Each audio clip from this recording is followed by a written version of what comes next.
Assalamualaikum warahmatullahi wabarakatuh. Waalaikumsalam warahmatullahi wabarakatuh. Mohon izin Bapak Ibu untuk men-sharing melakukan praktik baik dari apa yang kami dapat di program Guru Penggerak, dan akan kami berbagi pengalaman atau berbagi share informasi tentang teori penerapan segitiga restitusi atau demonstrasi kontekstual budaya positif. Oke, apa itu budaya positif? Jadi kita ketahui bahwa dalam menerapkan budaya positif di sekolah itu ada namanya mengetahui, guru harus mengetahui kebutuhan dasar dari siswa tersebut, sehingga kalau guru dapat mengetahui kebutuhan dasar siswa itu, sehingga siswa dapat belajar dengan nyaman dan menyenangkan di dalam kelas. Jadi untuk menumbuhkan budaya positif itu kita harus mengetahui apa sih kebutuhan dasar dari siswa-siswi kita. Jadi kebutuhan dasar kita ketahui itu ada 5. Pertama itu kebutuhan bertahan hidup atau survival. Jadi kita ketahui siswa itu memiliki kebutuhan, dia butuh bertahan hidup, yaitu dia butuh pendidikan, butuh makan, butuh minum, butuh sandang, pangan, dan segala macamnya. Kemudian ada yang kedua, yaitu kebutuhan cinta kasih sayang. Jadi siswa itu ternyata dia membutuhkan cinta kasih sayang, jadi butuh perhatian atau penerimaan, adanya posisi dia di dalam kelas. Kemudian yang ketiga yaitu kebutuhan akan penguasaan, yaitu siswa di dalam kelas itu dia butuh diakui, jadi dia diakui, oh dia ternyata ada di dalam kelas itu. Yang keempat adanya kebutuhan kebebasan, jadi siswa itu sekarang tidak bisa kita paksa, tapi mereka memiliki kebebasan apa yang ingin dia pilih sesuai dengan bakat dan minatnya. Selanjutnya yang terakhir adalah kebutuhan akan kesenangan. Apa itu kebutuhan akan kesenangan? Yaitu dia ingin belajar dalam kelas dengan menyenangkan sesuai dengan bakat dan minatnya. Dan apabila dari 5 kebutuhan tadi tidak terpenuhi, itulah salah satu penyebabnya mengapa siswa melanggar aturan, melanggar tata tertib. Contohnya dia ribut di dalam kelas. Bisa jadi dia ribut itu dia ingin mencari perhatian, berarti dia butuh pengakuan atau butuh kalau dia diakui di dalam kelas, sehingga kita harus memenuhi kebutuhan pengakuannya itu agar dia tidak dapat melanggar atau tata tertib yang sudah dilakukan. Jadi bagaimana kita menumbuhkan budaya positif tadi? Setelah pertama mengetahui apa saja yang dibutuhkan oleh siswa, kemudian posisi kontrol, dan kita harus berkolaborasi dengan siswa. Siswa dan guru harus saling melakukan kolaborasi dan kita tahu posisi kita di mana. Di dalam teorinya itu posisi kontrol itu ada 5. 1 mendukung. Ada guru yang posisinya suka mendukung, sedikit apa-apa mendukung, tanpa mau mendengarkan alasan, tanpa mau mendengarkan penjelasan siswa. Itu namanya guru pendukung, dia posisinya pendukung. Kedua ada posisi pembuat rasa bersalah. Pembuat rasa bersalah di sini dia tidak menghukum secara fisik, tapi dia menghukum secara verbal atau kata-kata. Misalnya si Reza terlambat. Reza, kamu tidak kasihan kah dengan ibu? Kenapa kamu lagi yang terlambat? Kamu tidak kasihan kalau ibu dimarahi oleh kepala sekolah? Nah, itu posisi guru Jadi seolah-olah siswa itu yang membuat semua masalah. Jadi dia tidak dihukum, tapi dia diberi sanksi berupa kata-kata sehingga membuat merasa bersalah. Yang ketiga, posisi guru sebagai teman. Nah itu posisinya misal ada yang terlambat, dibuat siswa itu bukan sebagai siswa tapi sebagai teman. Dia mendekatinya dengan cara berteman. Misalnya kamu dari mana? Kenapa terlambat? Oh saya begini bu. Itu ada ikatan atau ada kedekatan yang lebih dari siswa antara guru dan siswa tersebut. Yang keempat adalah pemantau. Pemantau di sini posisinya guru adalah mengawasi siswa. Dan tingkat keberhasilan membuat siswa menjadi mandiri, bertanggung jawab dan merdeka dalam belajar itu adalah posisi guru yang manajer. Jadi manajer di sini adalah siswa mendengarkan alasan. Jadi jika siswa terlambat, dia tidak langsung menghukum atau menyalahi siswa, tapi dia mendengarkan penjelasan siswa. Apa alasannya, mengapa, dan dia dapat memecahkan masalahnya, dan kemudian dia dapat menemukan solusinya. Misalnya ada yang terlambat, ditanya kenapa terlambat, bangunnya siang. Kenapa bangun siang? Karena malamnya main HP atau tidurnya kemalaman jadi lupa waktu. Kamu tahu misal sekolah masuknya jam berapa? Jam 7 bu. Jadi apa yang harus kamu lakukan? Saya harus memasang alarm atau saya harus bangun sebelum jam 7. Jadi dia dapat memecahkan masalahnya sendiri dan dia dapat menemukan solusinya sehingga siswa itu dapat bertanggung jawab. Nah itulah posisi yang paling sukses membuat siswa menjadi mandiri, bertanggung jawab dan merdeka. Selanjutnya silakan, ini salah satu penerapan segitiga restitusi melalui video yang sudah dilakukan bersama siswa. Silakan Pak Koy.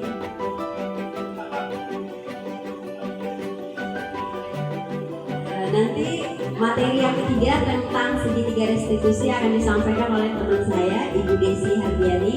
Dan sekarang izin untuk menampilkan video hasil demonstrasi penerapan budaya positif.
Saya janji saya tidak akan makan sembarangan di dalam kelas dan akan menjalankan keyakinan kelas yang sudah saya, ibu, dan teman-teman sepakati bersama untuk menaati dan tidak melanggarnya. Terima kasih Bu Cipta.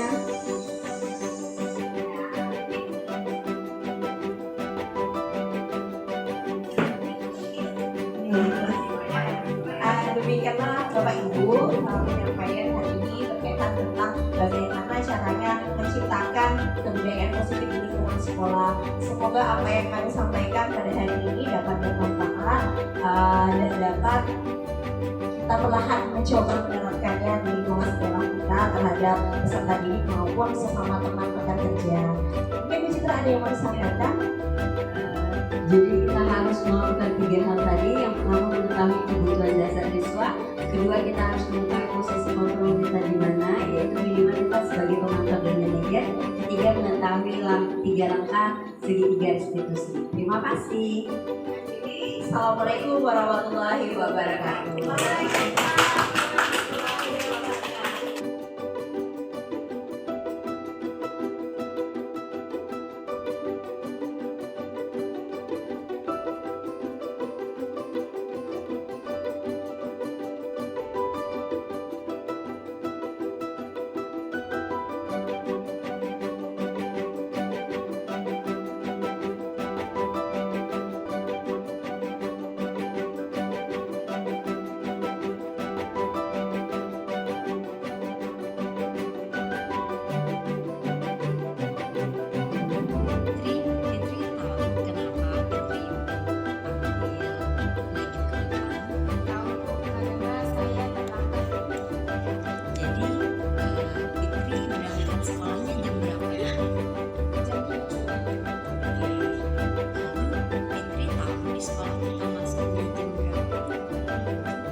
tidak sarapan. Oke, kenapa Irana tidak sarapan? Kalau Irana sarapan, Irana akan terlambat ke sekolah. Memangnya Irana bangun tidurnya jam berapa? Kok tidak sempat sarapan? Kalau Irana bangun tidur, pagi setelah itu Irana langsung ke kelas. Jadi begitu. Oh iya, apa Irana lakukan itu benar-benar Irana buru-buru berangkat ke sekolah sehingga Irana tidak terlambat ke sekolah yang ingin ibu tanyakan. Apakah Irana masih ingat tentang keyakinan kelas yang pernah kita sepakati bersama? Nah, kalau Irana makan di kelas, apakah Irana sudah menghargai orang lain dan diri sendiri? Nah, ya, di sini ibu tidak mencari kesalahan siapa yang salah, tetapi kita mencari kesalahan yang benar ya. Tetapi ibu sama-sama Irana ingin mencari permasalahan atau solusi gimana supaya Irana tidak lagi makan di dalam kelas. Irana akan makan sebelum berangkat sekolah dan lalu berpikir. Nah, baik. Kira-kira kapan Irana mulai melakukan hal-hal yang Irana sebutkan tadi? Nah, baik. Sekarang Irana kedepannya menjadi anak yang lebih baik lagi ya. Taati peraturan di kelas, tidak makan di dalam kelas. Oke, semoga Irana jangan mengulanginya lagi ya. Semoga Irana bisa menaati tata tertib atau keyakinan kelas yang sudah kita sepakati bersama. Irana bisa janji sama ibu? Bisa ya. Terima kasih Irana. Perkenalkan, nama saya Fitri Ramadhani, kelas 9A dari SMP Negeri 9 Simpang Hilir. Perasaan saya setelah melakukan restitusi bersama Bu Citra Loni adalah sangat senang karena saya dapat membacakan masalah saya sendiri dan mendapatkan solusi dari permasalahan saya datang terlambat ke sekolah. Terima kasih ke Bu Citra Loni karena telah membantu saya membacakan masalah saya sendiri dan memberikan solusinya. Saya berjanji tidak akan datang terlambat ke sekolah dan akan tepat waktu sesuai keyakinan kelas. Perkenalkan, nama saya Irana dari kelas 9A SMP 9 Simpang Hilir. Tadi saya dipanggil Ibu Citra Loni karena saya makan di dalam kelas, tapi Ibu Citra tidak memarahi saya. Kami mencari solusi dan permasalahan saya karena makan di dalam kelas. Saya janji saya tidak akan makan sembarangan di dalam kelas dan akan menjalankan keyakinan kelas yang sudah saya, ibu, dan teman-teman sepakati bersama untuk menaati dan tidak melanggarnya. Terima kasih Bu Citra.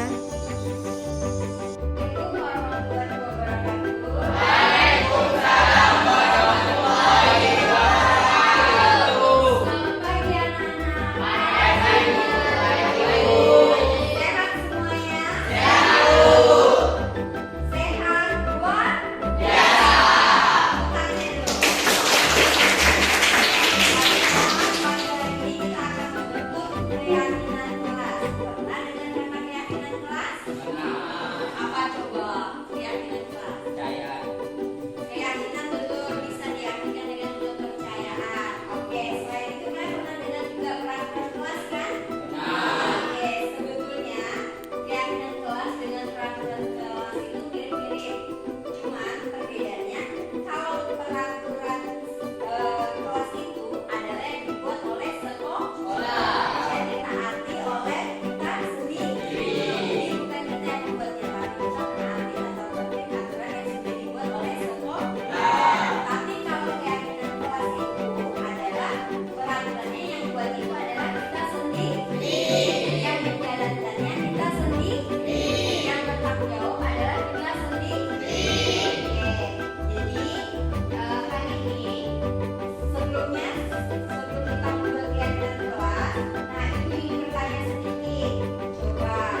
Epi kelompokkan. Ibu bantu silakan Epi. Ya, pertama mengerjakan tugas tepat waktu. Kita poin pertama di sini mengerjakan tugas tepat waktu. Silakan diambil. Itu kira-kira mana lagi kawannya yang mengerjakan tugas tepat waktu? Nah, lebih aktif belajar dalam kelompok itu sama juga dengan tugas bukan? Betul. Jadi dia satu kelompok. Nah, ini dia. Oke, terima kasih. Silakan. Cindy maju lagi. Terima kasih Epi. Selanjutnya Cindy. Selalu menjawab jika guru bertanya itu masuk kemana?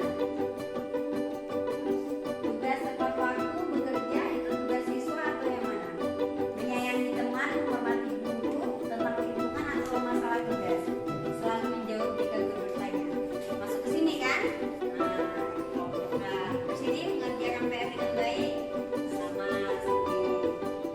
Oke, terima kasih. Tepuk tangan. Selanjutnya Rusna. Rusna, maju Rusna.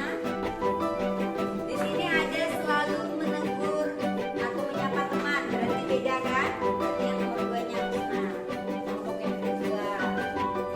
Oke. Mana lagi yang ini selalu aku bertanya masuk ke mana Rusna? Ke atas ya. Masalah tugas kan? Tugas siswa. Belajar. Terus yang ini menyapa kuliah. Jadi ada satu Rusna. Yang ini masuk ke mana Rusna? Ya betul, dia ada satu. Selanjutnya Nova silakan maju bantu. Saya dibantu atas sama yang ketiga. Nah, ini selalu peduli dengan keinginan kelas. Berarti dia masuk ke tugas siswa belajar